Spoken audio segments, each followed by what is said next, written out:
नमस्कार, स्वागत है आपका ऐसा क्यों कार्यक्रम में। और मैं हूं आपके साथ आचार्य शुक्ल। संसार में मंत्रों की बहुत बड़ी महिमा है और मंत्रों को सही उच्चारण के साथ जपा जाए तो इसका फल जरूर मिलता है। लेकिन आपने कभी सोचा है कि मंत्रों से पहले हरि ओम क्यों लगाया जाता है? मुख्य मुद्दा यह है।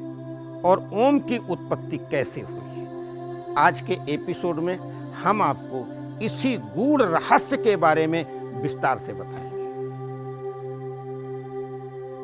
वेद मंत्रों के प्रारंभ में हम हरि ओम का उच्चारण इसलिए करते हैं कि अत्यंत सावधानी के बाद भी मानवीय स्वभाव के कारण वर्ण के अनुसार स्वर आदि के गलत उच्चारण का भय बना रहता है और वेद मंत्र के अशुद्ध उच्चारण के कारण पाप लगता है। इसलिए होने वाली अशुद्धि के निवारण के लिए मंत्र के शुरू और अंत में हरि ओम शब्द का उच्चारण किया जाता है। श्रीमद् भागवत जी में लिखा गया है कि मंत्र उच्चारण, इसके विधि विधान और किसी वस्तु की कमी के कारण धार्मिक अनुष्ठान में जो भी कमी होती है वो हरि या हरि ओम का उच्चारण करने से समाप्त हो जाती, दूर हो जाती।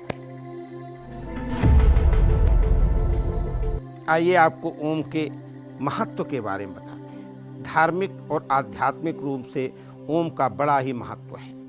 ओम को सिर्फ हिंदू धर्म ही नहीं बल्कि बौद्ध, जैन, सिख जैसे धर्मों में भी परम पवित्र माना जाता है। इसकी ध्वनि मानव जाति के लिए अति कल्याणकारी है। ओम शांति का प्रतीक है। ये शब्द हमारे मन के अंदर है और बाहर भी है।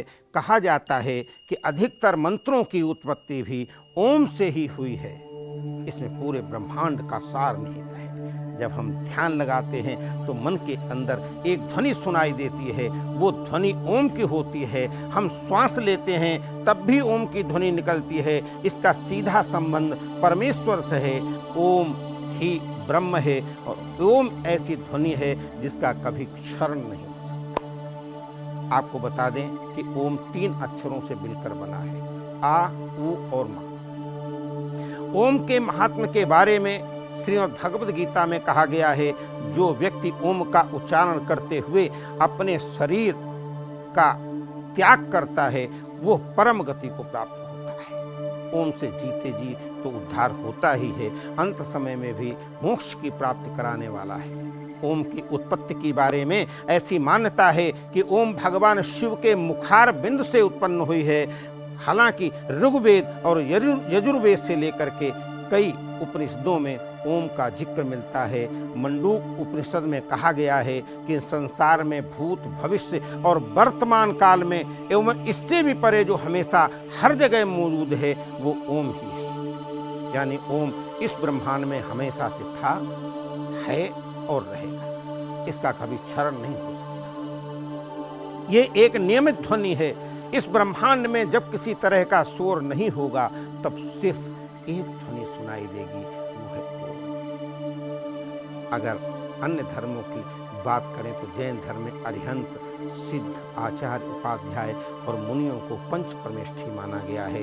इनकी आद्य अक्षरों को मिलाया जाए तो ओम की ध्वनि निकलती है। सिख धर्म के संस्थापक गुरु नानक देव जी ने कहा था, एक ओंकार सतनाम, अर्थात ओंकार ही अटल सत्य है। हमारे द्वारा बोले जाने वाले सभी शब्दों की एक सीमा होती है मगर ओम की कोई सीमा नहीं होती। ये असीमित होता है और पूरा ब्रह्मांड ओम की ध्वनि से गूंजता है। ऐसे ही हमारे धर्म से जुड़े कई अन्य सवाल जिनका जवाब हम आपको बताएंगे, समय समय पर बताएंगे अपने इस कार्यक्रम ऐसा क्यों में ही।